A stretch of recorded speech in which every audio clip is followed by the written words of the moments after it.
Hello, I'm Karma Kitaj, and I'm your host for A Livelihood, New Adventures as We Age. And today I have the pleasure of having someone from our own TV board. His name is Peter Miller, and he's going to talk to us about the things he's interested in that have to do with community television. So, welcome. Well, thank you. Thank you, Karma. Yeah, it's very nice to have you here. It's good to be here. So I started this program because I really like the idea that people over a certain age were doing interesting and exciting and adventurous things. And I know you told me that you just recently finished your PhD. I did. After many, many years. Many right? years. Congratulations. Well, thank you. Thank you. That is terrific. And what prompted you to want to finish it after, what did you say, 35 years or something? Yeah, I wrote my qualifying essay and passed my orals in 1975. After a few years, had never thought I would go back to it, but about 3-4 years ago, started doing some writing in political theory. That was my area.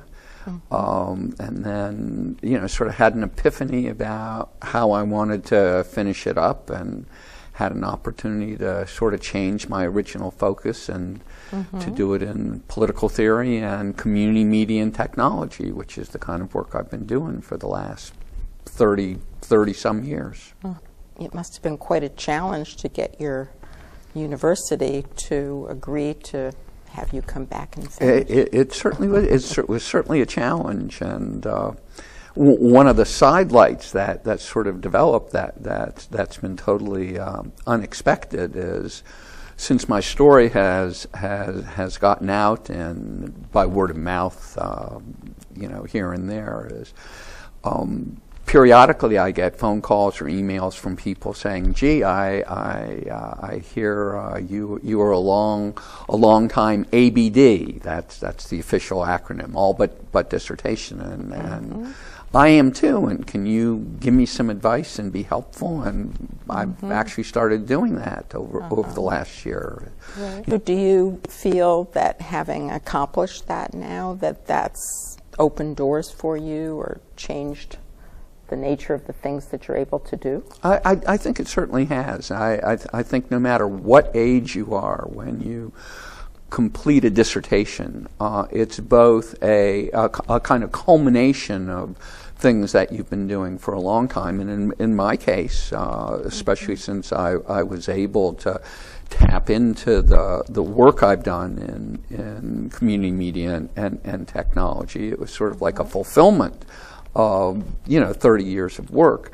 And it's not only a fulfillment and completion, but it also gives you both a platform and an energy for where you want to go and what you want to do for the next phase of your life. Sort of fell into working for an anti-poverty agency in the late 70s called Urban Planning Aid, which was actually the country's first advocacy planning agency that was set up under the war on poverty.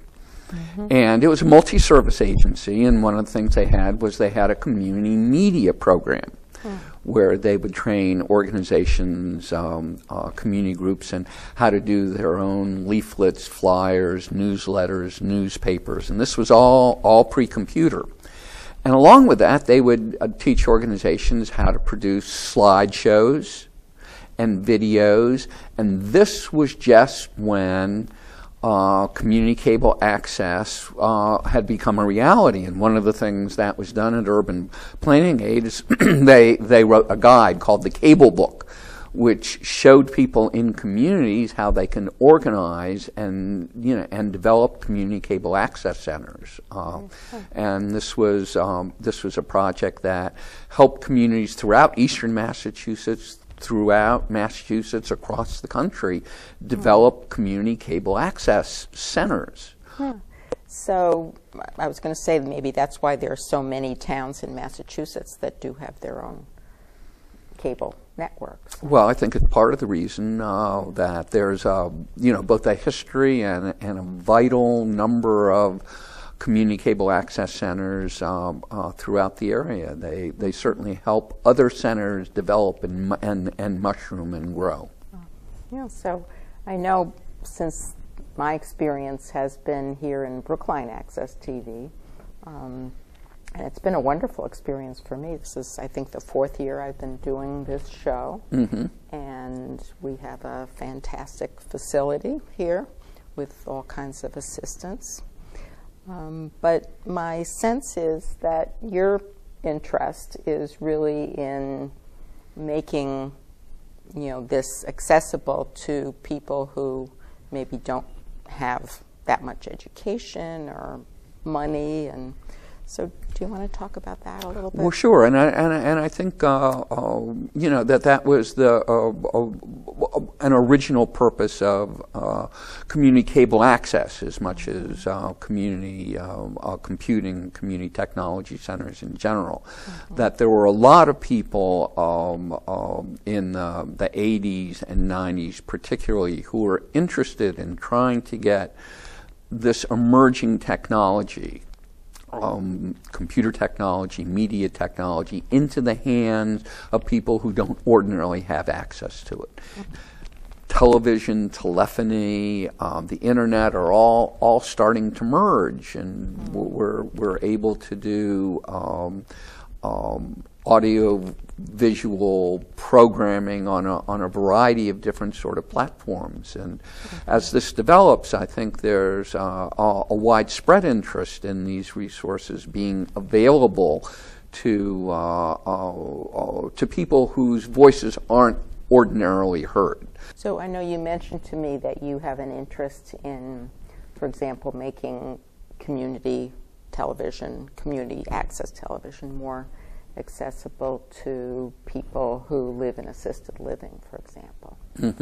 And that's something you have been involved with a little bit, right? Well, there's a whole range of technology resources that that are important to try to get into the hands of people with a wide range of disabilities, whether they be physical disabilities, or whether there be limitations because of their income, because of their education, because of the language that they speak.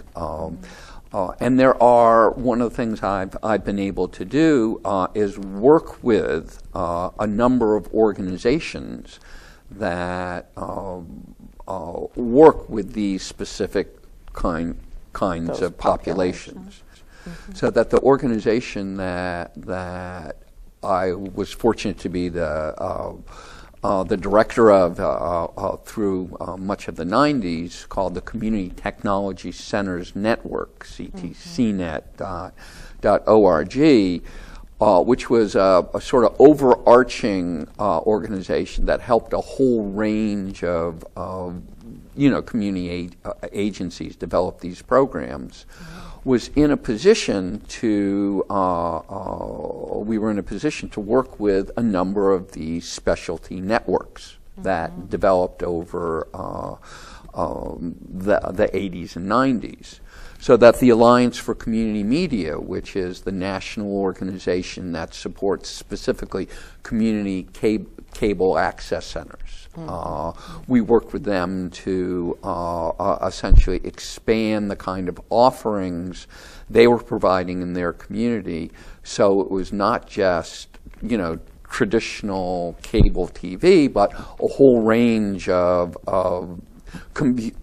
computer-based technologies. So do you find that these people that you're trying to access are embracing it, or are there fears about it? Or well, there are. I mean, both. And I think the best way to work with populations that are disadvantaged and don't ordinarily have access to this is to really work with those organizations that are the prime organizations that they have contact and communication with, and help them develop the kind of resources that they think that their constituencies would like to have. So I thank you for coming, Peter. Well, thank you very much for having me. It's great to have an insider here.